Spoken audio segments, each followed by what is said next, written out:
It's the Chronicles of a Gooner, the Arsenal podcast, and we are live.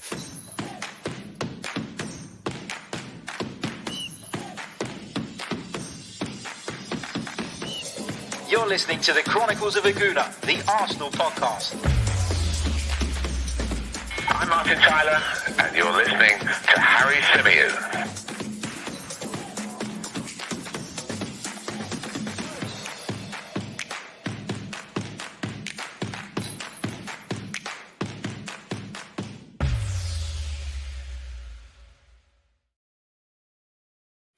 Hello and welcome back to the Chronicles of a Gooner, the Arsenal podcast, brought to you by 90 Minute Football. As ever, I'm your host, Harry Symeou, and on this edition, we're going to be looking ahead to Arsenal's Premier League clash with Liverpool, scheduled to take place at the Emirates Stadium on Saturday night.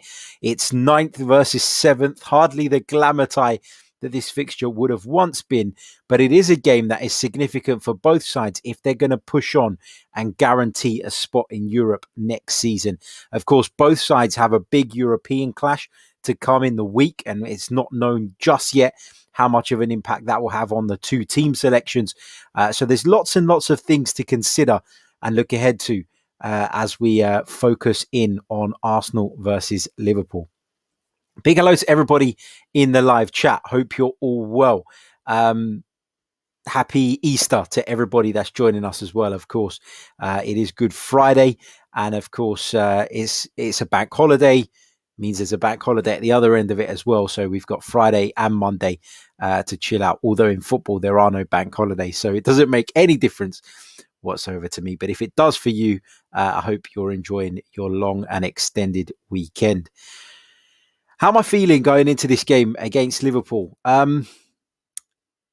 Obviously, it feels as though the priority is the midweek game, right? Because the Europa League feels like the opportunity to save our season. It feels like a more likely way of sneaking into Europe than it does via the Premier League at the moment. We've been quite fortunate in the way the Europa League draw has fallen for us now, you would say.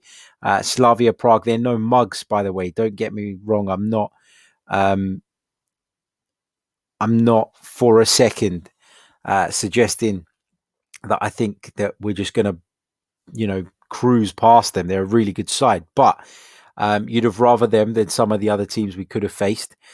And then, of course, in the semi-final, we could face either Dinamo Zagreb or Villarreal. Again, two of the sides that you'd have put ahead of the likes of Ajax, ahead of Roma, ahead of Manchester United. So it is not by any means an easy route, but it is a better route than what we could have potentially ended up with. And I still feel like the Europa League should be Arsenal's priority, looking at the sort of final stages of the season. However, if we do manage to take all 3 points against Liverpool, we'll close the gap on them to just 1 point. And, it's important not to shut the door in the Premier League. It's important not to shut the door on qualifying for the Europa League via that route, because that is very much possible. And Arsenal, in my opinion, desperately need to be in Europe next season. I've said it time and time again. I've talked about the financial impact of missing out on Europe altogether, and the fact that that will probably have a negative impact in terms of what we're able to spend in the transfer market. So Arsenal need to somehow get themselves into Europe. If we can do it via the Europa League and jump up into the Champions League, even better. But failing that, we have to find a way of keeping alive in the Premier League. And the perfect way to do that would be, of course, to beat Liverpool. Now, I've had the team news just a little while ago from the club, and it's not great. David Luiz is out. David Luiz will not be available for the game against Liverpool. He's got a knee problem. According to the club, he's suffering from some discomfort in the right knee. He'll continue to be assessed, but he's not available for selection this weekend. Bukayo Saka, although he trained, is still a doubt. Emil Smith-Rowe is also a doubt. And perhaps most surprisingly, Granit Xhaka is a doubt. Now, Granit Xhaka is Mr. Fit. He's pretty much available all the time. Always keeps himself in really good condition. But we learned this afternoon that Granit Xhaka is ill and he missed training today. And therefore, his participation tomorrow is in doubt. And by tomorrow, I mean Saturday, for those of you listening via the audio. So Yeah, not great in terms of the team news. You know, you look at the team and you look at the improvement over the last few months, and there has been an improvement in terms of our level of performance. And you would say, um, you would say that Granit Xhaka and David Luiz have been really important to that core of the side, and both of those could be potential. Well, we know Luiz is definitely out, but Xhaka could be out as well, and that poses, I think, a big problem for Mikel Arteta going into this one. Now, Liverpool have got problems of their own. Of course, they've got 3 long-term absentees in Virgil van Dijk, Joe Gomez, and Jordan Henderson, and we've all seen what an impact that's had on their season. There are some fitness tests that are due to take place for a few others, but I'm not privy to the Liverpool news, if I'm being completely honest. So we're going to have to see how they line up. I know Jurgen Klopp had spoken to the media today, but either way, this is going to be a difficult fixture. And you look at Liverpool and you look at where they are in terms of their Premier League position, and you look at the drop-off from last season, and it's very easy to get complacent. But the reality is they're still a very good side with a lot of talent, capable of turning it on. And on any given day, I'd still back Liverpool to beat pretty much anybody. And we have to be aware of that. You know, I look at their central defence, which is likely to be Phillips and Kabak. And I don't think, that's particularly solid or watertight. I don't think it's a centre-back pairing that you should look at and be fearful of. I think it's one that we should look at and actually take confidence from, and look at them and think, yeah, we could get at this team, we can hurt this team. Brad talks about Real Madrid potentially being on Liverpool's minds, and fingers crossed it is, because, Liverpool have that big game coming up, and yes, we have a big game coming up in a few days' time as well in the Europa League, but we're not playing on Tuesday. And Jurgen Klopp has already shown that he will prioritise the Champions League. He may opt to make some changes with that game in mind. He may look at the Premier League table and feel like a top 4 finish is slightly out of their reach, and may prioritise the Champions League as a result of that. It's a competition that Liverpool have become synonymous with. It's a competition they've become famous for doing well in. And I think Jurgen Klopp will back himself and still back this team, despite their troubles this season, to go out and turn in a good display against Real Madrid. Now, I want to go over to the live chat and say a big hello to everybody in there. I hope you're all well. Big hello to Andreas, who says, hello, Harry from Cyprus. Ridiculous comments from Paul Merson. We are Arsenal Football Club, and I expect them to perform and beat Liverpool after the draw at West Ham and our 9th place league position. I haven't actually seen those comments from Paul Merson. I tend to switch off when Paul Merson talks. Really, really good player in his day. Was a good servant to Arsenal Football Club. But as a pundit, I feel like he's just always trying to produce a soundbite. He's one of a category of pundits who I don't understand how they still have work, if I'm being honest. But I wouldn't read into what Paul Merson says too much. I wouldn't let it bother you.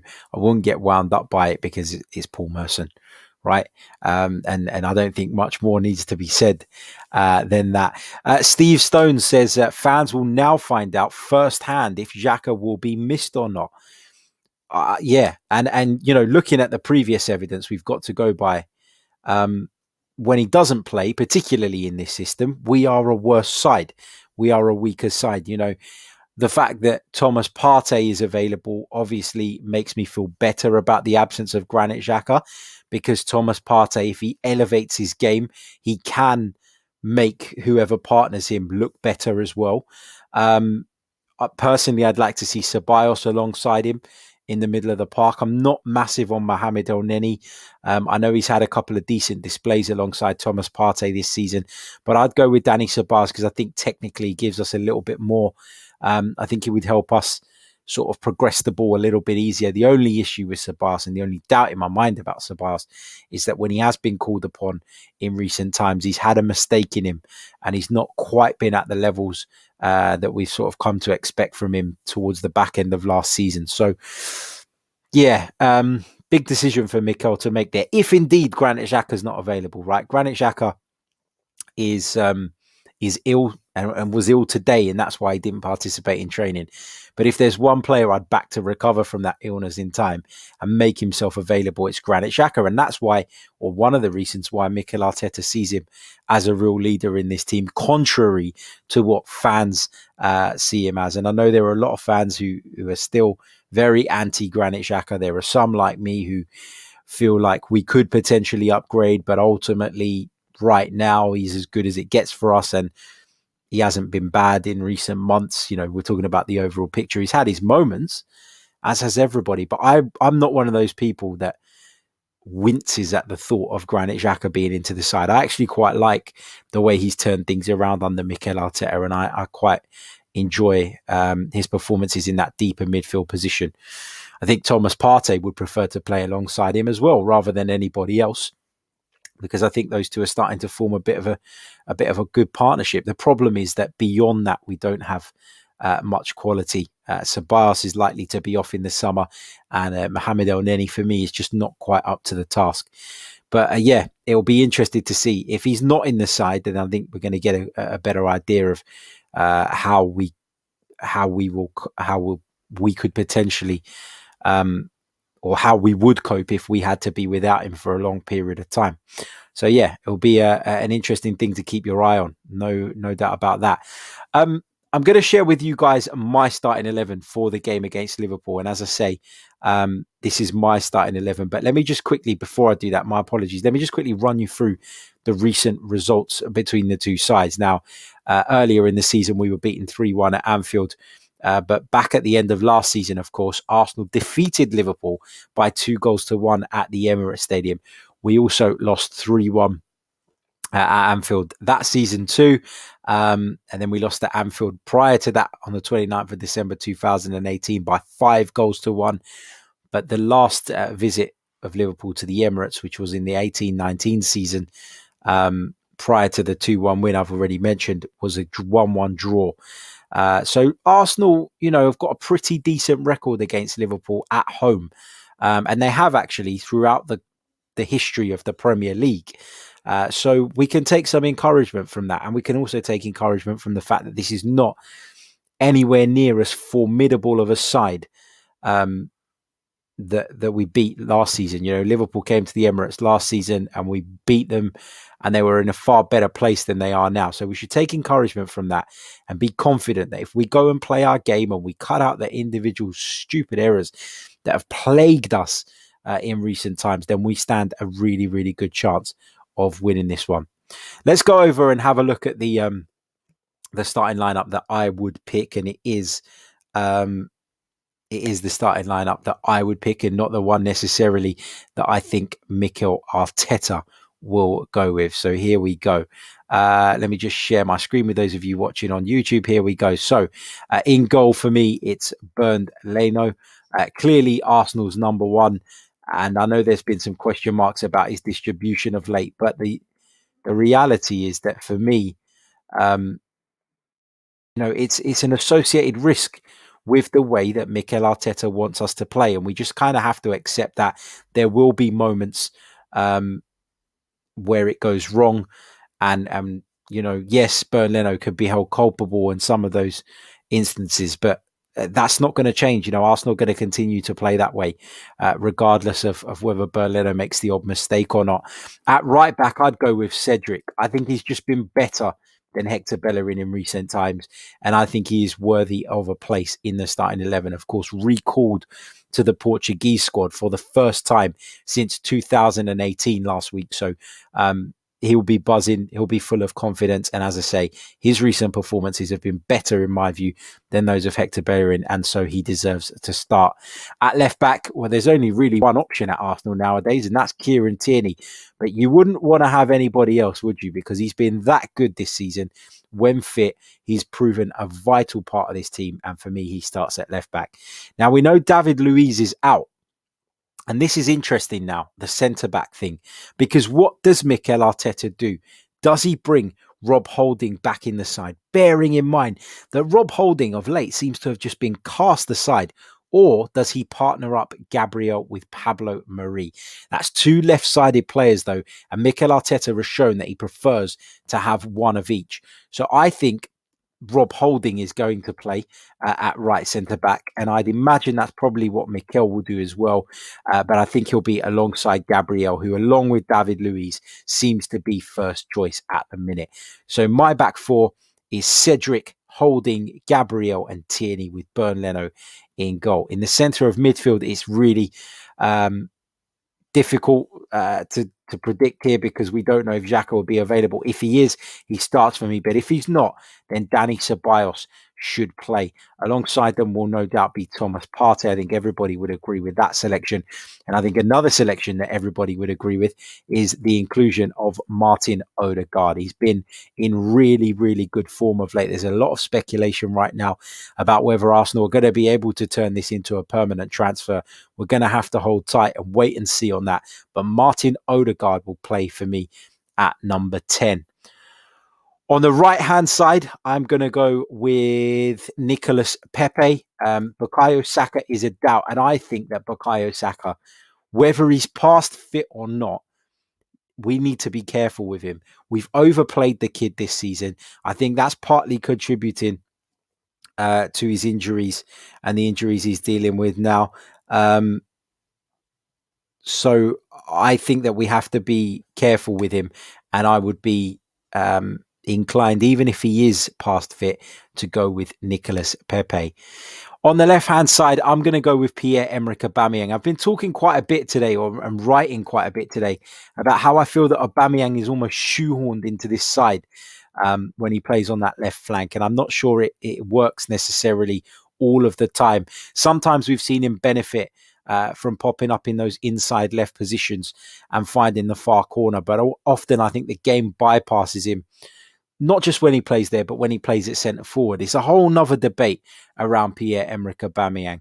But for me, based on who we have available, based on the fact that Saka's out or likely to be out or could be out is a doubt, based on the fact that Emile Smith-Rowe is a doubt as well, I'm going to go with Aubameyang on the left, and through the middle, I'm going to go with Alexander Lacazette. I feel like Lacazette just brings more in terms of his overall game to the table. I think as a centre forward, he is far more effective than Pierre-Emerick Aubameyang. People would argue that in previous seasons, Aubameyang scored far more goals, but let's not forget that this season, where they've pretty much had equal game time in the centre forward position, or they've been rotated, Lacazette is leading the way in terms of Premier League goals between the two this season. So Lacazette deserves his place in that starting 11. So just to run through it once more, for those of you listening on the audio who don't have the benefit of the graphic, it's Bernd Leno in goal for me. Cedric, Holding, Gabriel and Tierney are my back four. Xhaka alongside Partey in the midfield. If Xhaka is past fit, in the event he isn't, I'd bring Dani Ceballos into the side. Martin Odegaard starts at number 10. Aubameyang on the left, Pepe on the right, and Lacazette through the middle. Brad makes a really good point in the chat as well, and it's part of my thinking about Aubameyang. He says, I think Aubameyang on the left is good for Liverpool. Their fullbacks push high up the pitch. What are your thoughts, Harry? Completely agree with that. Trent Alexander-Arnold will still get forward, right? Make no mistake about it. He's that type of player. But I think knowing that Arsenal's most potent goal scorer in recent seasons is lurking in those positions, I think is actually probably, is something that will play on Alexander-Arnold's mind and may make him a little bit more reluctant to bomb forward. And that obviously limits Liverpool as an attacking force. You know, he's notorious for getting lots of assists. He's been notorious for providing good balls into the penalty area and great supply lines for the Liverpool forward. So yeah, pinning him back is obviously a good thing as well. In terms of my prediction on this one, I think I'm going to go with a draw. I think I'm going to go with a 1-1 draw, not because I think that neither side will want to win it, but I think that both sides will be so fearful of losing it and what that means that they will be a little bit cagey. I think the fact that both teams will be without players will have an impact. I think the fact that both teams have huge European games, which will be seen as the priority in the eyes of many to come just days later, will also maybe contribute to them at some point settling for a draw, maybe a little bit earlier than they would have done had it not been a game being played at this particular time. International break as well has just happened, and you never know exactly how players are going to come back in terms of their conditioning. We've had a little bit of a break as fans, but as players, I think it could be quite draining actually. Traveling overseas to go and represent your country, having to come back, get back into the routine of club football. It's not easy, and it's why club managers absolutely hate it. So we're going to have to wait and see how this one pans out. But if I had to give a prediction, I'd go with a 1-1 draw. So Arsenal 1, Liverpool 1. Don't forget, if you haven't already, make sure you smash that like button. Make sure you subscribe to the channel if you are new. And if you're interested in supporting me to bring you more Arsenal content, click the link in the description for more information. And you can sign up to any of the tiers available. I'd love to have you guys on board. Thank you to everybody who's already supporting. Thank you to everybody who's involved in the chat as well. But yeah, so that's my lineup. That's my prediction. That's how I see this one playing out. I think it will be a lot cagier than people think. I don't expect the high scoring game that some people are predicting on this one. And whilst I'm going to leave it there for this evening, I am going to be back with an additional show because obviously we missed a day yesterday due to me being unwell. But I'm going to bring an additional show tomorrow. We don't normally do content on the Saturday, but I'm going to bring you some content tomorrow morning where we'll be talking about some different topics, as well as dropping our latest bit of members content as well. So going to make up for yesterday's letdown by bringing you more on Saturday. So stay tuned for that. It is Good Friday. It is Easter, and I'm sure you'd all rather be sitting, spending time with your families and unwinding on this bank holiday evening. They're listening to me ramble on about the Arsenal. So I'm going to leave it there. And that's my prediction. That's my lineup. Smash the like button if you haven't. Subscribed to the channel if you're new. And I'll catch you all on Saturday. Until next time, take care. Have a great evening. Ciao.